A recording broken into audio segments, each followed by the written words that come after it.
अस्सलाम वालेकुम बच्चों हम लोगों ने लास्ट क्लास में जो टॉपिक डिस्कस किया था वो इंथैल्पी चेंज ऑफ हाइड्रेशन था। और इसके साथ साथ हम लोगों ने इंथैल्पी चेंज ऑफ सॉल्यूशन भी डिस्कस किया था। हम लोगों ने डिस्कस किया था कि इंथैल्पी चेंज ऑफ सॉल्यूशन क्या होता है भाई। It is the energy absorbed और release when 1 mole of ionic compound is dissolved in sufficient या excess of water to form the dilute solution. और इसके साथ साथ हम लोगों ने एंथैल्पी चेंज ऑफ हाइड्रेशन भी डिस्कस किया था, जिसके अंदर हम लोगों ने देखा था कि when 1 mole of gaseous ion is dissolved in water, ठीक है भाई, टू फॉर्म एक्वस आयंस। तो ये हमारे पास एंथैल्पी चेंज ऑफ हाइड्रेशन और एंथैल्पी चेंज ऑफ सॉल्यूशन थी बच्चों। और कल इसके साथ साथ हम लोगों ने बच्चों एंथैल्पी चेंज ऑफ हाइड्रेशन के लिए, अगर हमें enthalpy change of hydration more exothermic रखनी है या हम लोग को एंथैल्पी चेंज और हाइड्रेशन मोर नेगेटिव रखनी है, तो उसके भी हम लोग ने दो फैक्टर्स पढ़े थे। वो दो फैक्टर्स क्या क्या थे? साइज ऑफ आयन था और चार्ज ऑन आयन था, ठीक है। इसके बाद मैंने नोट लिखवाया था, ये सारी चीजें ये हम लोग ने देख ली था। तो बच्चों आज का जो टॉपिक है वो है trend of enthalpy change of hydration, trend of enthalpy change of hydration, delta H of hydration down the group. बच्चों ये हम लोग किसकी बात कर रहे हैं, कौन से ग्रुप की बात कर रहे हैं? ग्रुप 2 की। याद रखना जितने भी हम लोग ट्रेंड्स पढ़ रहे हैं ये हम लोग पढ़ रहे हैं अकॉर्डिंग टू दी ग्रुप 2, ठीक है भाई। ग्रुप 2 हमारे पास एक एनर्जेटिक्स के साथ आप ना तीन चीजें पढ़ते हो। Energetics, group 2 and entropy. Energetics तो हमारा तकरीबन हो गया था, तो अब हम ग्रुप 2 पढ़ रहे हैं, ठीक है बच्चों। और इसके बाद हम लोग इंशाल्लाह एंट्रोपी करेंगे। तो देखो, अगर मैं बात करूं बच्चों ग्रुप 2 की, ग्रुप 2 में मेरे पास मैग्नीशियम होता है। और डाउन द ग्रुप में आ रहा हूं तो कैल्शियम है मेरे पास, मैग्नीशियम है, इसके बाद मेरे पास स्ट्रोंशियम है, एंड देन मेरे पास है बेरियम। देखो भाई, अब मैं आ रहा हूं डाउन द ग्रुप। एक चीज देखो कि हम लोगों ने बच्चों याद करी है एक चीज कि अगर मैं डाउन द ग्रुप आता हूं तो मेरे पास क्या होता है भाई? डाउन द ग्रुप क्या हमारे पास यहाँ पर साइज ऑफ आयन बढ़ेगा या कम होगा भाई? देखो एटॉमिक साइज भी हमारे पास बढ़ रहा होता है डाउन द ग्रुप अगर हम लोग आते हैं ना, क्योंकि नंबर ऑफ शेल्स बढ़ रहे होते हैं। तो सेम गोज फॉर आयंस, हमारे पास down the group ionic size भी बढ़ रहा होगा, आयोनिक साइज इंक्रीजेस, ठीक है भाई। ये एक बात हो गई मेरी। दूसरा पॉइंट, अब देखो कि मैंने तुम्हें एक चीज बताई थी कल। एक चीज होती थी बच्चों हमारे पास, चार्ज डेंसिटी। उसका मैंने तुम लोगों को फॉर्मूला बताया था, वो क्या है? Charge over volume. और इसकी मैंने तुम्हें डेफिनेशन बताई थी कि स्प्रेड ऑफ चार्ज।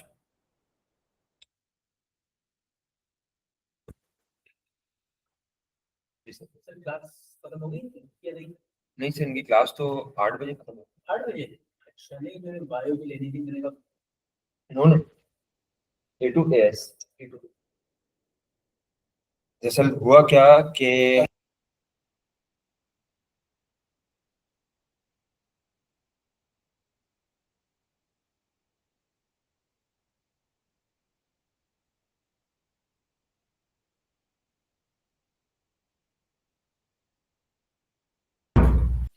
अच्छा भाई, डाउन द ग्रुप हमारा आयोनिक साइज बढ़ता है, ठीक है भाई। चार्ज डेंसिटी का बच्चों मैंने तुम लोगों को डेफिनेशन क्या बताई थी कि spread of charge through out the ion, ठीक है भाई। तो ये हम कल डिस्कस कर चुके थे।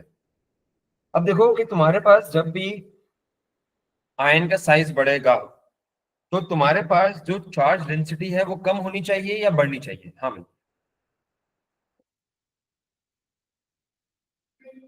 Charge density. देखो ये एक आयोनिक साइज आयन है, ठीक है। और ये एक दूसरा आयन है,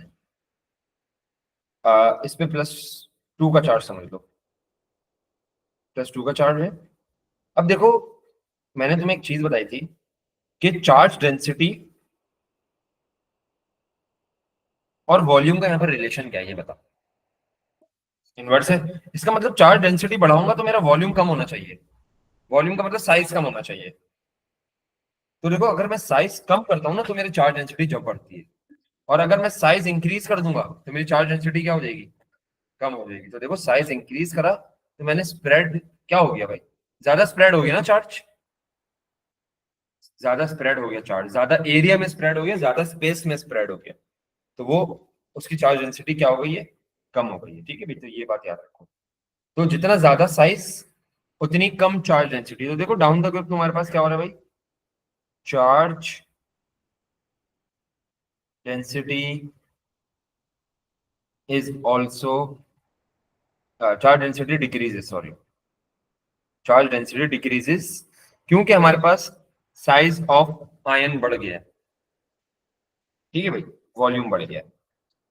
अब बच्चों, कल हम लोगों ने एक चीज डिस्कस करी थी कि हाइड्रेशन के अंदर हमारे पास होता क्या था कि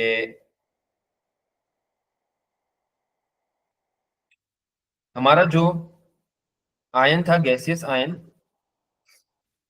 वो किस में डिसॉल्व होया करता था, वाटर के अंदर डिसॉल्व होया करता था। मतलब हमारा जो आयन है उसको कौन सी चीज सराउंड कर रही होगी, वाटर मॉलिक्यूल्स। और हम लोग ने एक बात करी थी कि वाटर और आयन के बीच में हमारे पास जो बॉन्ड बनता है, वो कौन सा बॉन्ड बनता है भाई, आयन डायपोल बॉन्ड।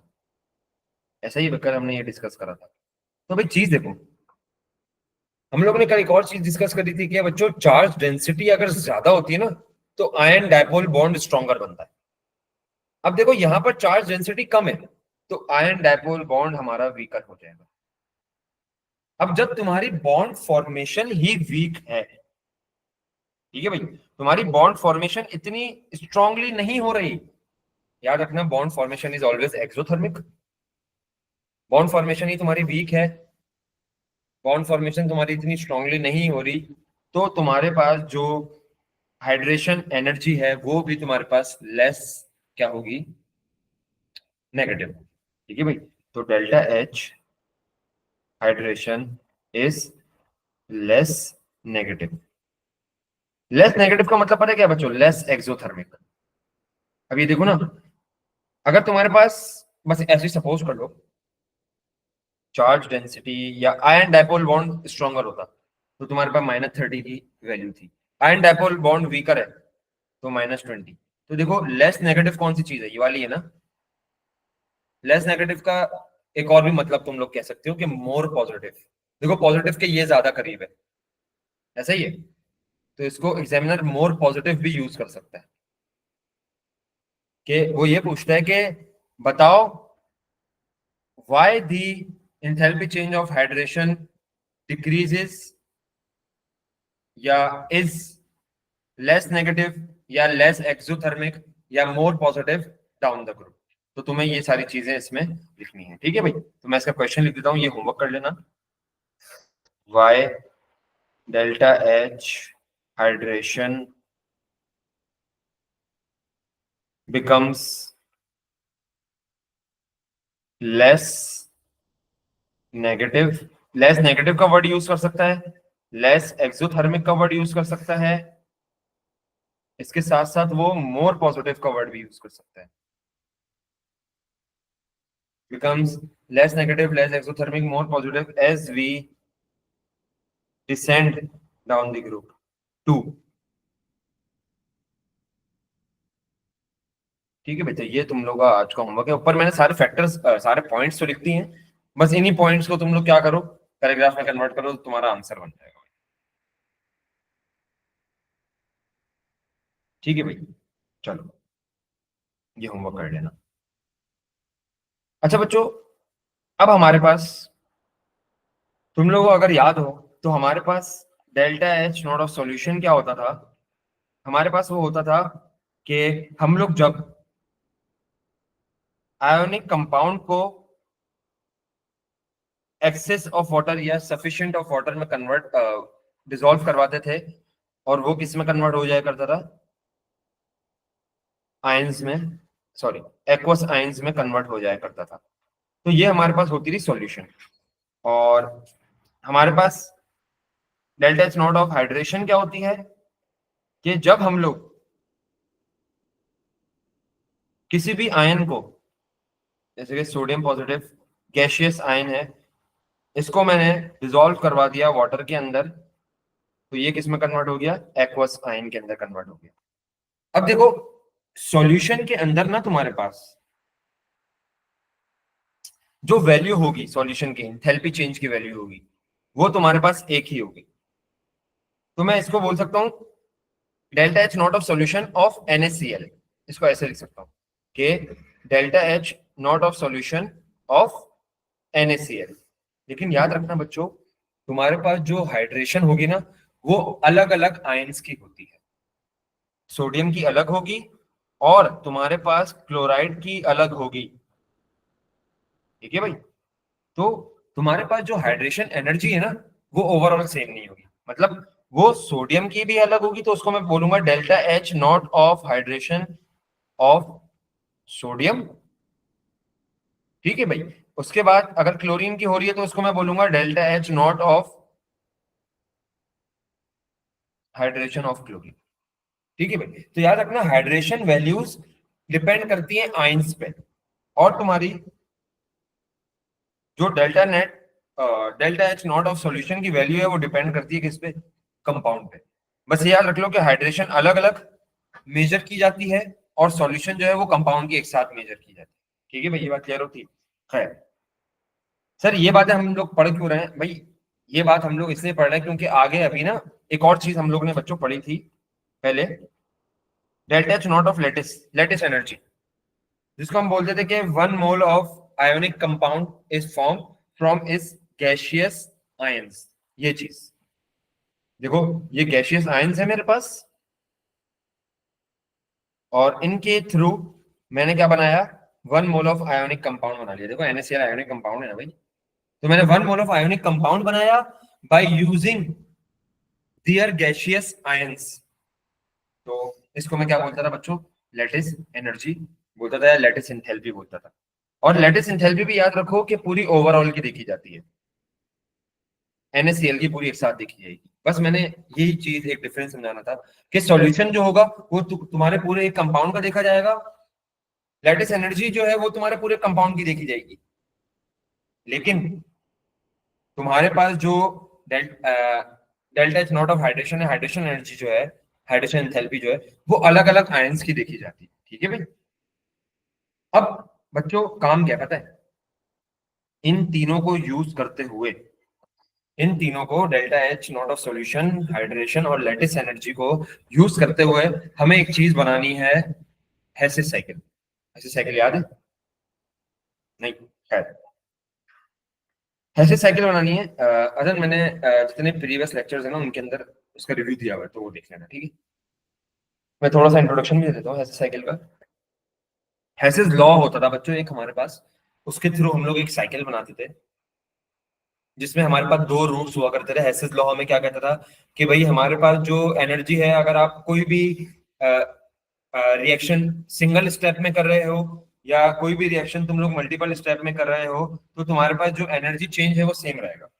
ये तुम्हारे पास हेसिस लॉ का रूल था। इसके बाद हम लोग हेसिस साइकिल देखते थे। A2 में जब हम आ जाते हैं AS के बाद, तो हम लोग एक बॉन्ड हैबर्ट साइकिल भी देखते हैं। बॉन्ड हैबर्ट साइकिल के बाद हम लोगों ने क्या देखना था, अब इन तीनों को यूज करते हुए ना हमें एक हेसिस साइकिल भी बनानी है। अब वो कैसे बनानी है वो मैं तुम्हें बताता हूँ। देखो, वो इन तीन चीजों के मिलकर बनेगी। सबसे पहले तो आयोनिक सॉलिड,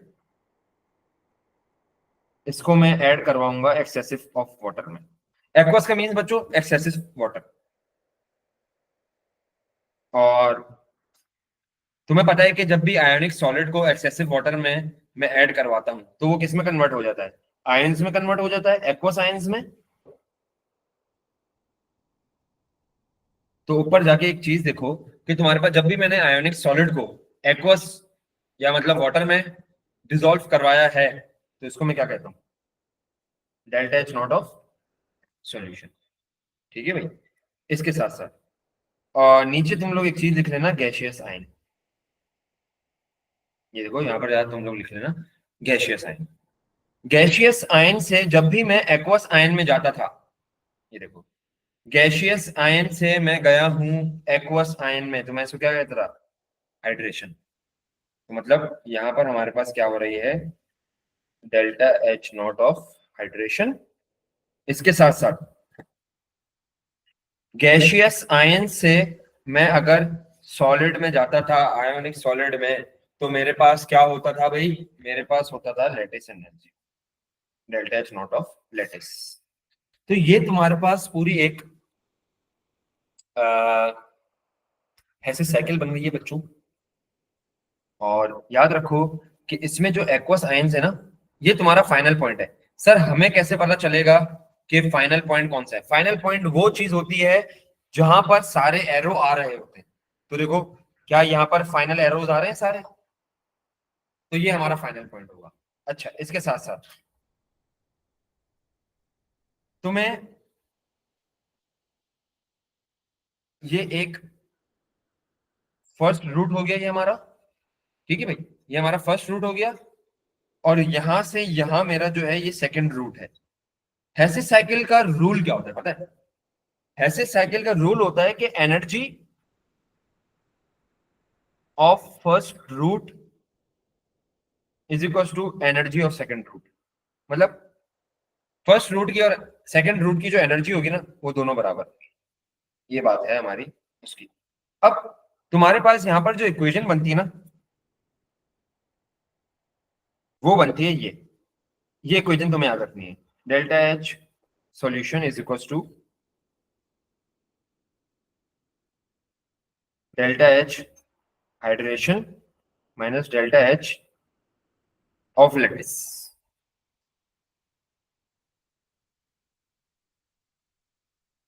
ठीक है भाई। सर आपने तो बोला था first root is equal to second root, तो चलो उसको भी करके देख लेते हैं। Delta H naught of hydration हमारा फर्स्ट रूट था, ठीक है। सेकंड रूट के अंदर दोनों कौन कौन सी चीज आ रही है, delta H naught of lattice, और इसके साथ साथ हमारे पास क्या आ रहा है, delta H naught of solution. अब मुझे यहां पर सपोज कर लो कि सॉल्यूशन निकालना है, तो मैं क्या करूंगा, सॉल्यूशन को एक साइड पे रखूंगा, बाकी सारी चीजें एक साइड पे रखूंगा। तो देखो, अगर मुझे सॉल्यूशन को एक साइड पे रखना है, तो मुझे क्या डेल्टा एच लेटिस उधर नहीं लेके जाना पड़ेगा, बिल्कुल लेकर जाना पड़ेगा। तो डेल्टा एच लेटिस जब उधर जाएगा, तो तुम्हारे पास ये माइनस नहीं हो जाएगा, नेगेटिव हो जाएगा ऑब्वियसली, नोट ऑफ सॉल्यूशन। तो सॉल्यूशन की बन गई। इस इक्वेशन को यूज करते हुए ना तुम लोग, इस इक्वेशन को यूज करते हुए, delta H naught of solution वाली इक्वेशन को यूज करते हुए तुम कोई सी भी वैल्यू निकाल सकते हो, हाइड्रेशन निकाल सकते हो, लेटिस निकाल सकते हो, सॉल्यूशन निकाल सकते हो। ठीक है, ये बात क्लियर है? अच्छा, अब मैं आगे चलता हूँ भाई। मेरे पास NaCl की हम लोग एग्जांपल ले लेते हैं। अभी देखो, ऊपर वाली चीज को देखते हुए ना तुम्हें ऐसे साइकिल बनानी है, इक्वेशन खुद बनानी है। आयोनिक सॉलिड NaCl होगा प्लस एक्वस, मतलब वाटर मैंने ऐड करवा दिया। अच्छा एक्वस, चलो इसको इधर नहीं लिखो, ऐसे लिखो, वाटर ऐड करवा दिया है इसके अंदर, प्लस वाटर, तो ये क्या कहलाएगी, delta H naught of solution कहलाएगी। और ये कन्वर्ट किस में हो जाएगी भाई, एक्वस आयंस में। तो देखो, यहाँ पर सोडियम क्लोराइड सॉलिड था, तो यहाँ sodium positive aqueous, chloride negative aqueous. ठीक है, और तुम्हारे पास नीचे जो चीज आएगी वो क्या होगी, हमारे पास गैशियस आयंस आएंगे। ये देखो,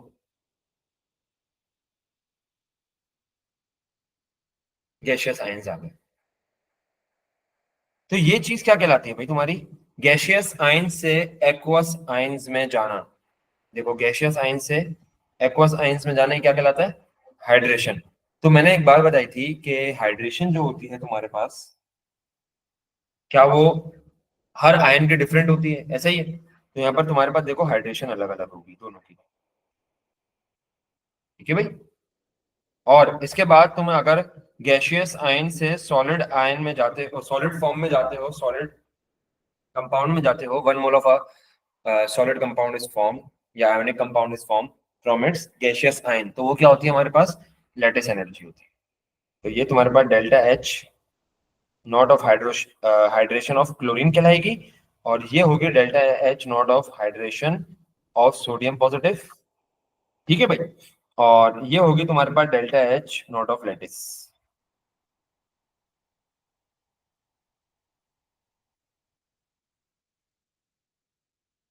ठीक है भाई, अब याद रखो कि अगर तुम ये चीज एक इस इक्वेशन में डाल रहे हो, इधर तुम हाइड्रेशन लिख रहे हो, तो याद रखना तुम्हें दो चीजों की हाइड्रेशन ऐड करनी पड़ेगी, इन दो चीजों की हाइड्रेशन ऐड करनी पड़ेगी। ठीक है भाई, तो इसकी इसके अंदर एक नोट लिख लो तुम। वो नोट क्या है हमारा, कि delta H hydration values for both ions, cations and anions are added together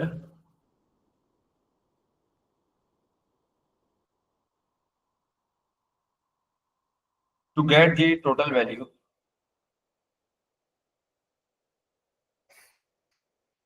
of delta H of hydration। ठीक है भाई,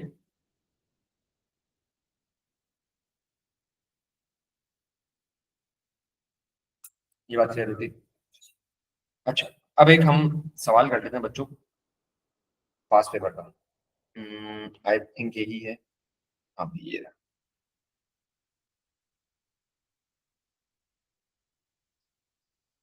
अच्छा भाई, 2 मार्क की हमारे पास डेफिनेशन आ गई भाई सबसे पहले तो, और वो डेफिनेशन किस चीज की है, standard enthalpy change of hydration. तो बच्चों हमारे पास जो हाइड्रेशन की डेफिनेशन थी वो क्या थी, it is the enthalpy change when 1 mole of gaseous ion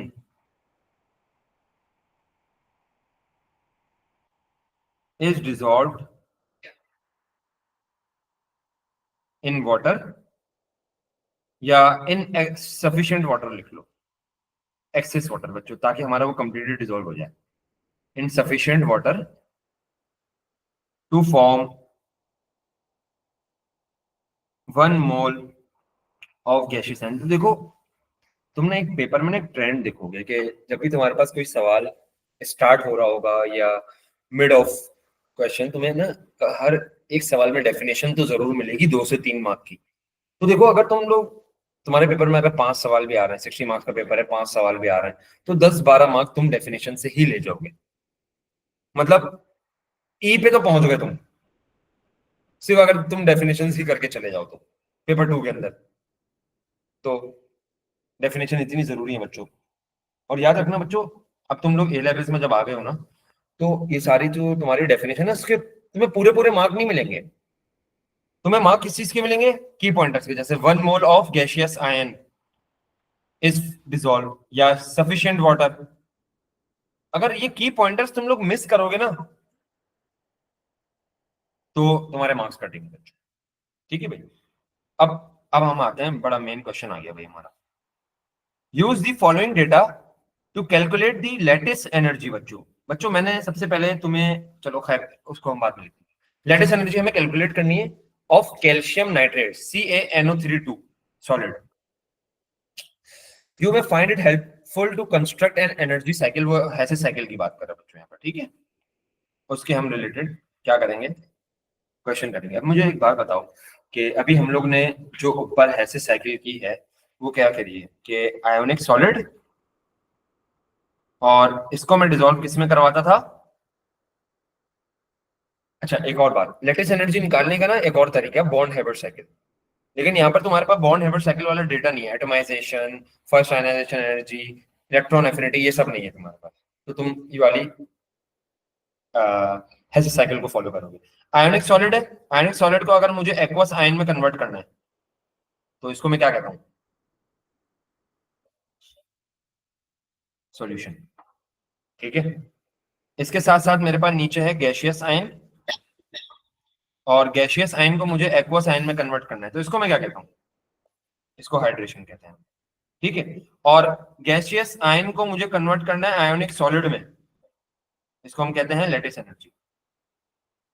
ठीक है भाई, ये एक बात हो गई। अब देखो यहां पर तुम्हें इक्वेशन कंस्ट्रक्ट नहीं करके दी हुई,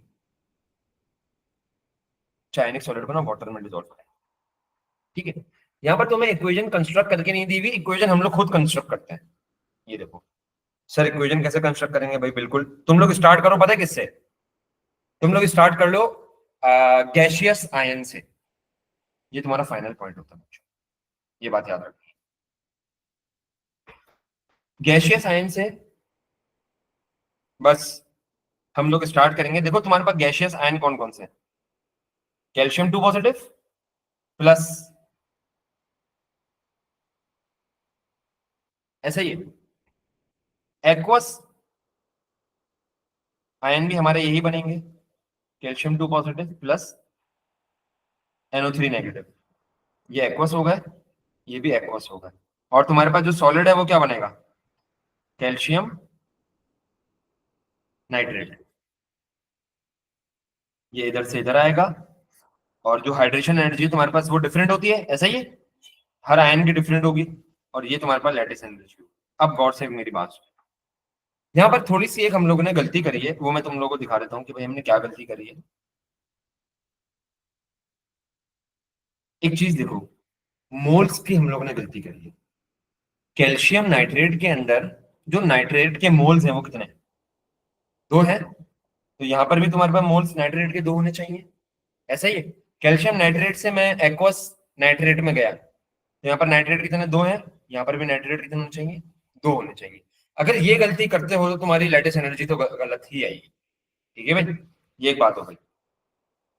ये delta H naught of hydration हो गई, ऑफ NO3 नेगेटिव 2, और ये delta H naught of calcium 2 positive हो गई।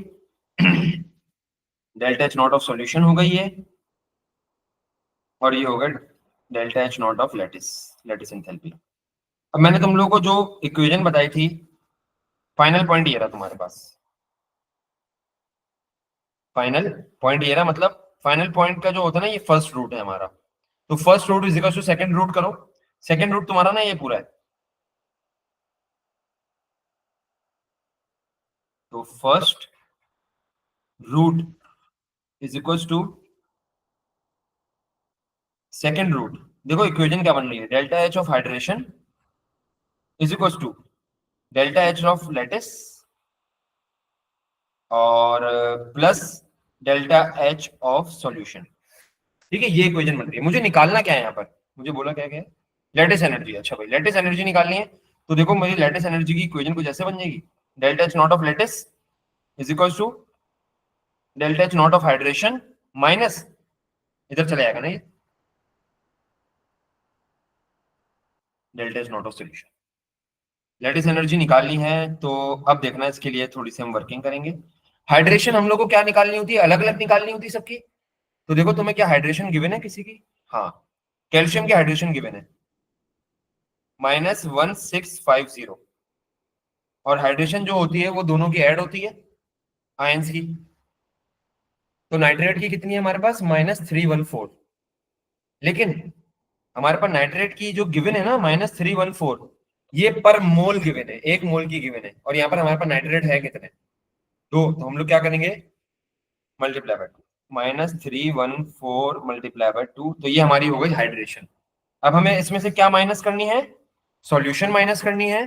तो सॉल्यूशन हमारे पास कितनी गिवन है, -19।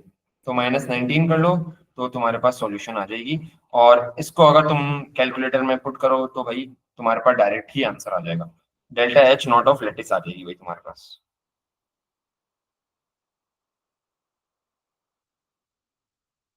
तो ये ऐसे हो जाएगा -1650 +2 इंटू -314, और ये हो जाएगा फिर +19, क्योंकि बाहर भी एक माइनस है अंदर भी एक माइनस है, दोनों प्लस में आ जाएगा। तो इसकी वैल्यू क्या आ रही है बताना।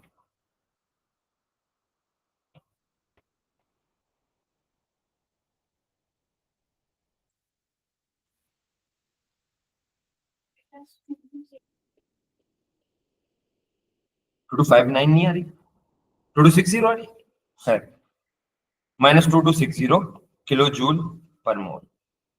ठीक है, तो ये तुम्हारी वैल्यू होगी। तो बच्चों, मजीद इसके हम क्वेश्चंस करेंगे जब हमारा एक बार एनर्जेटिक्स का पूरा टॉपिक खत्म हो जाए। तो हम लोग इसके जब P4 के सवाल करेंगे तो इंशाल्लाह मजीद इसमें सारे देखेंगे, क्योंकि मिक्स होके आते हैं ना ये सारे। ठीक है, तो एक मिनट।